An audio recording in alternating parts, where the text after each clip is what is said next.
बागेश्वर धाम सरकार की जय, बालाजी महाराज की जय, सन्यासी बाबा जी की जय, पूज्य गुरुदेव भगवान जी की जय। बागेश्वर धाम सरकार के आदरणीय सभी श्रद्धालु भक्तजनों को मेरा सादर प्रणाम। आप सभी का स्वागत है हमारे इस परिवार में। भक्तजनों, आज का यह वीडियो आप सभी के लिए बहुत ही महत्वपूर्ण होने वाला है, क्योंकि आज हम आपको बागेश्वर धाम से जुड़ी कई महत्वपूर्ण और ज़रूरी जानकारी एक एक करके देने वाले हैं। आज सावन महीने का पहला पावन सोमवार है और ऐसे पवित्र अवसर पर बागेश्वर धाम का वातावरण भक्ति और श्रद्धा से पूरी तरह से सराबोर दिखाई दे रहा है।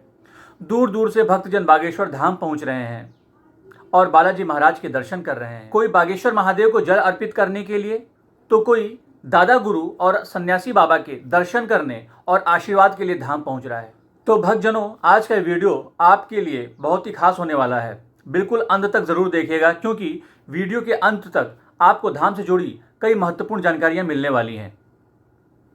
भक्तजनों, सबसे पहले मैं आपको बता देना चाहता हूं कि इस विशेष वीडियो में हम आपको किन किन विषयों के बारे में जानकारी देने वाले हैं।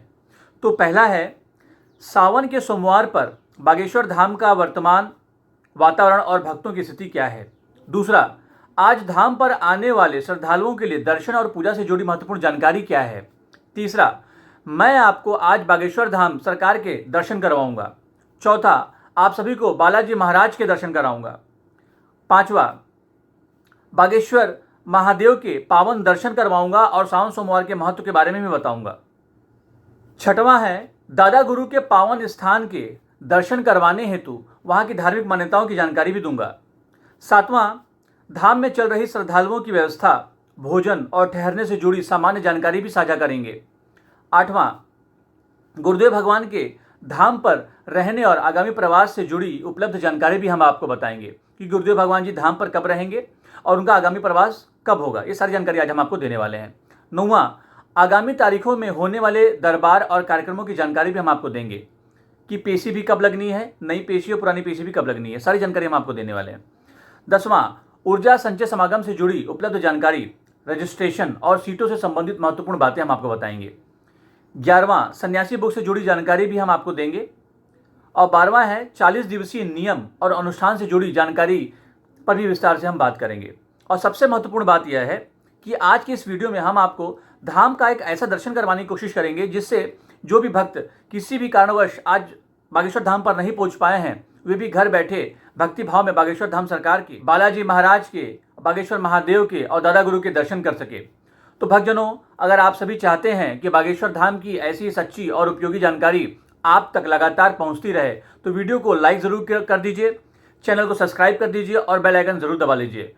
और जितने भी नए भक्त हैं वो तुरंत सब्सक्राइब कर लें और बेल आइकन तुरंत दबा लें, क्योंकि अगर आप बेल आइकन दबा लेंगे तो जो भी जानकारी होगी वो तुरंत आप तक पहुंच जाएगी बिना समय गंवाए, और जितनी भी अपडेट्स हैं, जितनी भी नई जानकारी हैं, वो आप तक तुरंत पहुंच जाएगी। तो चलिए भक्तजनों, अब बिना किसी देरी के शुरू करते हैं आज का है विशेष वीडियो। एक बार मेरे साथ आप सभी जयकारा लगाएंगे। बोलिए बागेश्वर धाम सरकार की जय, बालाजी महाराज की जय, सन्यासी बाबा जी की जय, पूज्य गुरुदेव भगवान जी की जय। आइए शुरू कर। सावन के पहले सोमवार का पावन वातावरण। भक्तजनों, जैसा कि आप जानते हैं, सावन का महीना भगवान शिव की आराधना के लिए अत्यंत पवित्र माना जाता है। सावन के सोमवार का विशेष धार्मिक महत्व होता है। आज सावन का पहला सोमवार है और इस कारण बागेश्वर धाम में भी भक्ति भाव का विशेष वातावरण देखने को मिल रहा है। दूर दूर से श्रद्धालु धाम पहुंच रहे हैं। कोई भक्त भगवान शिव को जल अर्पित करने के लिए पहुंच रहे हैं, तो कई भक्त बालाजी महाराज के दर्शन कर रहे हैं और अपनी श्रद्धा के अनुसार पूजा पाठ और प्रार्थना कर रहे हैं। धाम में आने वाले प्रत्येक भक्त अपनी श्रद्धा और अपनी भावना होती है। कोई अपने परिवार सुख शांति के लिए प्रार्थना करता है, तो कोई अपने जीवन और परेशानियों को लेकर बालाजी महाराज के दरबार में आता है, और कोई केवल भगवान के दर्शन करके अपने मन को शांति देने के लिए धाम पहुंचता है। भक्तजनों, आस्था का यह वातावरण अपने आप में बहुत ही सुंदर दिखाई देता है। आप भी इस वीडियो के माध्यम से हमारे साथ जुड़े रहिए, क्योंकि अब हम आपको लेकर चलेंगे बागेश्वर धाम के पावन दर्शन की ओर। जय सिया राम हनुमान, जय सिया राम हनुमान। भक्तजनों, अब समय है उस पावन दर्शन का जिसका इंतजार हर श्रद्धालु को होता है। आइए श्रद्धा और भक्ति भाव के साथ बागेश्वर धाम सरकार के दर्शन करते हैं। आप सभी अपने मन में सच्ची श्रद्धा रखिए और बालाजी महाराज का स्मरण कीजिए। जो भक्त धाम पर उपस्थित हैं वे अपनी श्रद्धा के अनुसार दर्शन कर रहे हैं, और जो भक्त किसी कारण से यहाँ नहीं पहुँच पाए हैं वे भी घर बैठे इस दर्शन को भक्तिभाव से देख सकते हैं। जय सिया राम। हनुमान। भगवान के प्रति सच्ची श्रद्धा और विश्वास की सबसे बड़ी बात है। तो भक्तजनों, हाथ जोड़कर बोलिए बालाजी महाराज की जय, बागेश्वर धाम सरकार की जय। बालाजी महाराज आप सभी भक्तों पर अपनी कृपा बनाए रखें, सभी के घर में सुख शांति बनी रहे, सभी के जीवन में सकारात्मकता बनी रहे और सभी भक्त अपने जीवन में प्रगति करें, उन्नति करें, भगवान के दर्शन करने का सौभाग्य प्राप्त हो। आगे हम आपको जानकारी देते हैं बागेश्वर महादेव के दर्शन और सावन सोमवार। भक्तजनों, अब हम आपको बागेश्वर महादेव के पावन दर्शन करवाने जा रहे हैं। सावन का पहला सोमवार और भगवान शिव का पावन दर्शन, इससे बड़ा सौभाग्य एक शिव भक्त के लिए और क्या हो सकता है। जो भक्त भगवान शिव को अपनी श्रद्धा के अनुसार जल अर्पित कर रहे हैं वे पूरे भक्ति भाव के साथ पूजा अर्चना कर रहे हैं। आप भी मन ही मन भगवान शिव की स्मरण कीजिए और बोलिए हर हर महादेव, बोल बम, बागेश्वर महादेव की जय। भक्तजनों, सावन के इस पवित्र महीने में भगवान शिव की आराधना करने वाले सभी भक्तों को हमारी ओर से हार्दिक शुभकामनाएं।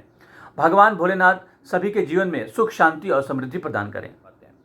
भक्तजनों, अब हम आपको दादा गुरु के पावन और स्थान के दर्शन करवाएंगे और बागेश्वर धाम के आने वाले श्रद्धालुओं के लिए यह स्थान भी विशेष श्रद्धा और आस्था का केंद्र है। यहाँ भक्त अपनी श्रद्धा के अनुसार दर्शन करते हैं और प्रार्थना करते हैं। तो भक्तजनों, अभी तक हमारे साथ आप जुड़े हुए हैं, यह बहुत ही सौभाग्य की बात है कि हम सब एक दूसरे से जुड़े हुए हैं और बागेश्वर धाम के दर्शन कर रहे हैं।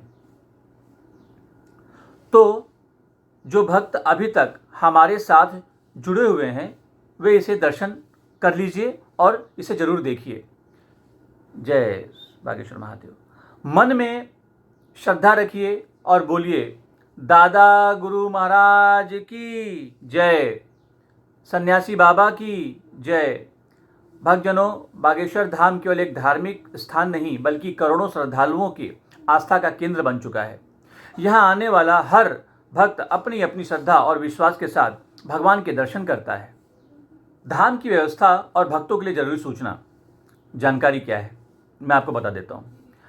अब भक्तजनों, बात करते हैं धाम की व्यवस्थाओं की। बागेश्वर धाम में आने वाले श्रद्धालुओं को अपनी यात्रा की योजना बनाते समय वर्तमान व्यवस्था और आधिकारिक सूचनाओं का ध्यान रखना चाहिए। धाम पर आने से पहले कार्यक्रम की तारीख, प्रवेश व्यवस्था, विशेष आयोजन की जानकारी आधिकारिक माध्यम से जरूर देख लें। रहने की व्यवस्थाओं के लिए भक्तों को अपनी सुविधा के अनुसार स्थानीय स्तर पर व्यवस्था करनी पड़ सकती है। भोजन के लिए धाम में भंडारे की व्यवस्था उपलब्ध होने की जानकारी भक्तों के बीच में रहती है, लेकिन विशेष अवसरों पर व्यवस्था में बदलाव संभव है।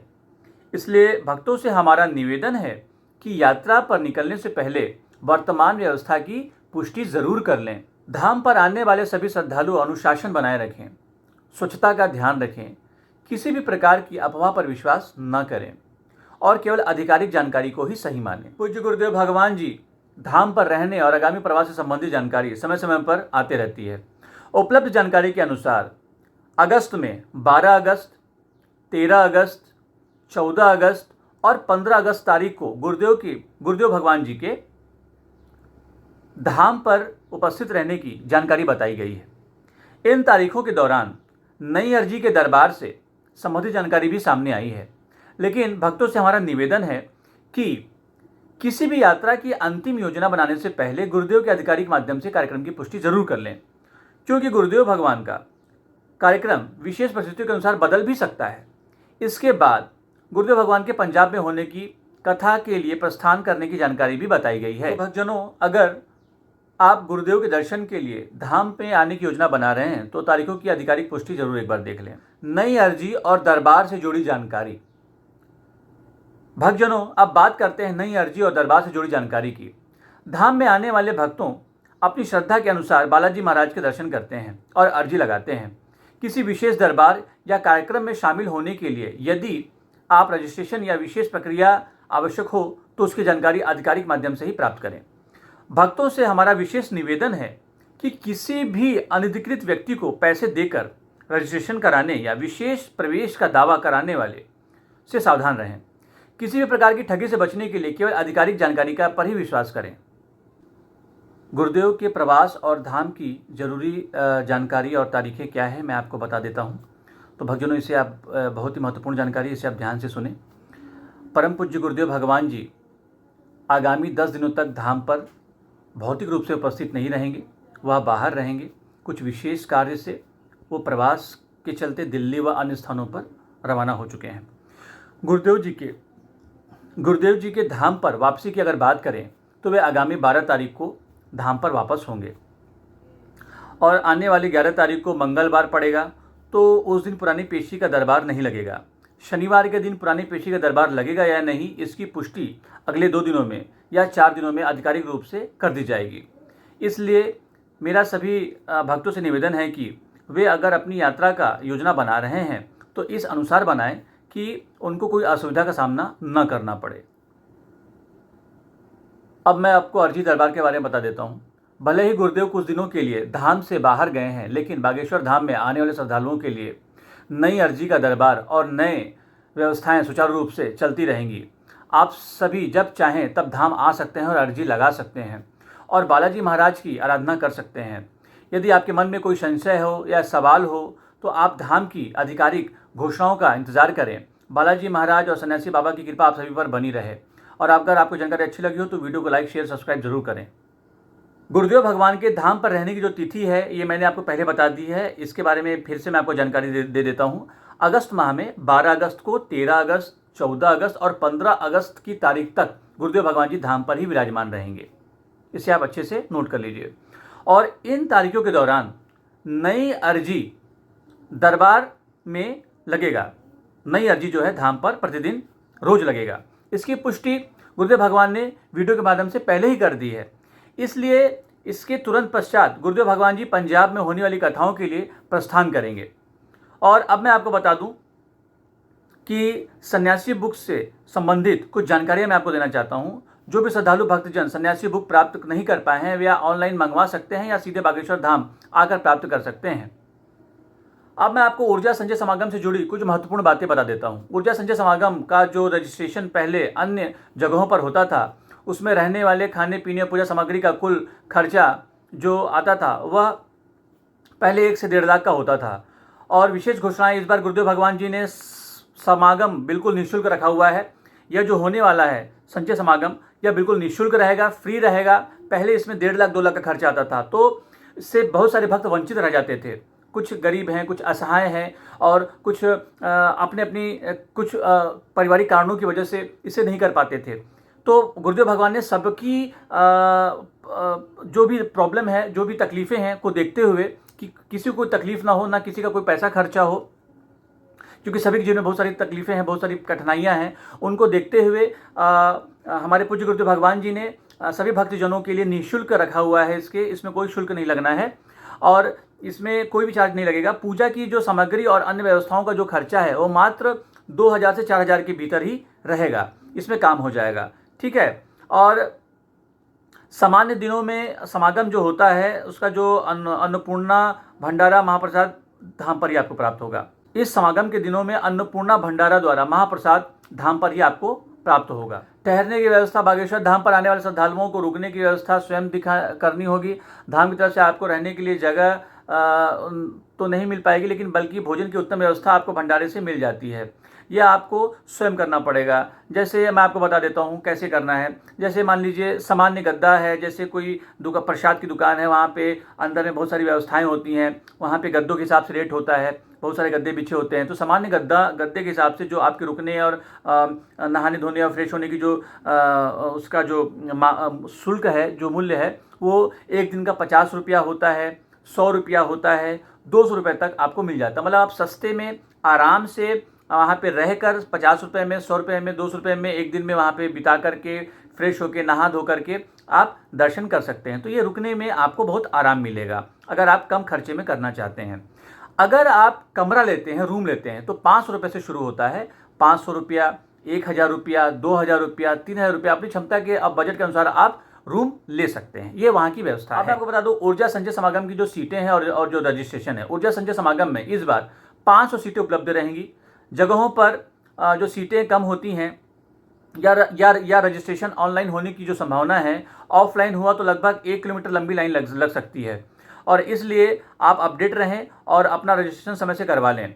ऊर्जा संचय समागम के लाभ 3 दिवसीय कार्यक्रम में गुरुदेव भगवान जी विस्तार से बताते हैं कि मन के शांत रखना और ध्यान से करना, पूजा पाठ की सही विधि क्या है और तनाव को दूर करने के लिए एक्सरसाइज कैसे करें। यदि आप 3 दिवसीय समागम में पूरी नियम और निष्ठा के साथ बैठते हैं तो जीवन के सारे तनाव और परेशानियां दूर हो जाती हैं। भक्तजनों, अब मैं आपको 40 दिनों के नियम और अनुष्ठान के बारे में बताता हूं।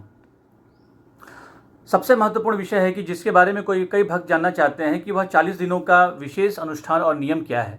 यदि किसी के जीवन में बहुत बड़ी नकारात्मक ऊर्जा या कोई बहुत बड़ा दुष्प्रभाव है तो उसके निवारण के लिए गुरुदेव भगवान द्वारा बताया कि 40 दिनों का नियम का पालन करना बहुत असरदार माना गया है। 40 दिनों के नियम में क्या करना होता है, आइए विस्तार से जानते हैं। हनुमान चालीसा का पाठ आपको गुरुदेव के निर्देशानुसार कम से कम 11 बार पाठ प्रतिदिन हनुमान चालीसा का करना है।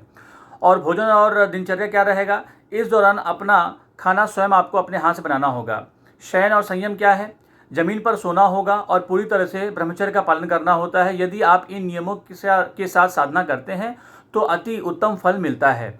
महिलाओं के लिए क्या विकल्प है, जो महिलाएं 40 दिनों का संकल्प लेती हैं और 40 दिनों तक निरंतर यह नियम नहीं कर सकती, उनके लिए घर पर ही रहकर गुरुदेव भगवान के बताए अनुसार प्रतिदिन हवन में 5-5 आहुति देने का नियम करना बहुत अच्छा बताया गया है। घर पर रहकर भी आप अगर हवन और नियमित पाठ करती हैं तो संकट से दूर हो जाते हैं। जनों, यह थी आज की महत्वपूर्ण जानकारी। अगर यह जानकारी आपको अच्छी लगी हो तो कृपया आप वीडियो को लाइक कर लीजिए, सब्सक्राइब कर लीजिए, शेयर कर लीजिए ताकि सभी भक्तों तक पहुंच सके, उनको सारी जानकारियां मिल सकें, आपके परिवार, आपके मित्रों तक, आपके रिश्तेदारों तक पहुंच सके। और जो नए भक्तजन हैं वो तुरंत सब्सक्राइब कर लें और बेल आइकन जरूर दबा लें ताकि आने वाली जितनी भी अपडेट्स हैं, जानकारियाँ तुरंत आपको मिल सके। और मैं आपसे ये कहूँगा कि जितनी भी जानकारी है आप उसको एक बार ज़रूर आधिकारिक रूप चैनल पर जाकर एक बार और से देख लें। और भक्तजनों, इसी के साथ एक बार जोर से जयकारा लगाएंगे। बोलिए बागेश्वर धाम सरकार की जय, बालाजी महाराज की जय, बागेश्वर धाम सरकार की जय, सन्यासी बाबा जी की जय। बागेश्वर धाम सरकार, बालाजी महाराज, सन्यासी बाबा, पूज्य गुरुदेव भगवान जी आप सभी के जीवन से कष्ट हरें, आप सभी के जीवन में ढेर सारी खुशियाँ हों, आप सभी की मनोकामनाएं पूर्ण हो, आप सभी जीवन में उन्नति करें, प्रगति करें, आप सभी निरोगी रहें, स्वस्थ रहें। मैं यही कामना करता हूँ, मैं यही प्रार्थना करता हूँ कि सदैव उनका आशीर्वाद आप सब पर बना रहे। और आप कहीं भी बैठे हों, कहीं पर भी हों, घर के किसी कोने में हों, कोई भी काम कर रहे हों, तो प्यार से, सच्चे मन से बजरंगबली जी, बालाजी महाराज के चरणों में अपने आप को समर्पित करके, अर्पित करके जय सिया राम हनुमान का, जय सिया राम हनुमान का जाप करते रहिए ताकि आपके सारे कष्ट, सारे दुख तकलीफ अपने आप खत्म हो जाएंगे। मेरे साथ बोलिए जय सिया राम हनुमान, जय सिया राम हनुमान, जय सिया राम हनुमान, जय सिया राम हनुमान, जय सिया राम हनुमान। आपके सारे कष्ट अपने आप खत्म हो जाएंगे, दूर हो जाएंगे। जय सिया राम हनुमान।